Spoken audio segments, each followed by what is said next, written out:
ചേർത്തല നിയോജക മണ്ഡലത്തിലെ സപ്ലൈകോ ഓണം ഫെയർ പ്രവർത്തനം ആരംഭിച്ചു. ചേർത്തല ഇരുമ്പുപാലത്തിന് സമീപത്താണ് ഓണം ഫെയർ പ്രവർത്തനം ആരംഭിച്ചത്. ചേർത്തല MLA കൂടിയായ കൃഷിമന്ത്രി P. പ്രസാദ് ഉദ്ഘാടനം ചെയ്തു. ചേർത്തല നിയോജക മണ്ഡലത്തിലെ ഇക്കൊല്ലത്തെ ഓണം ഫെയർ പ്രവർത്തനം ആരംഭിച്ചു. ചേർത്തല ഇരുമ്പുപാലത്തിന് സമീപമുള്ള പീപ്പിൾ ബസാർ അങ്കണത്തിലാണ് ഓണം ഫെയർ പ്രവർത്തനം ആരംഭിച്ചത്. കൃഷിമന്ത്രി P. പ്രസാദ് ഉദ്ഘാടന കർമ്മം നിർവഹിച്ചു.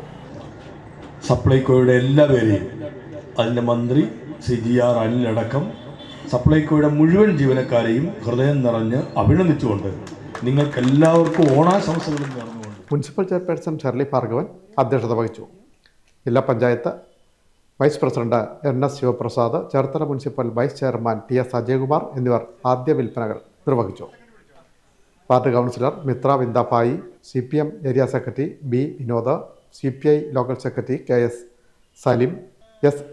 Shajimon, BS Jabbar, ME Ramendran Nair, Nemom Lawrence, AT Joseph, Sabu Abraham തുടങ്ങിയവർ സംസാരിച്ചു. Taluk supply officer B. Suresh സ്വാഗതവും സൗമ്യ സോമനാഥൻ നന്ദിയും പറഞ്ഞു.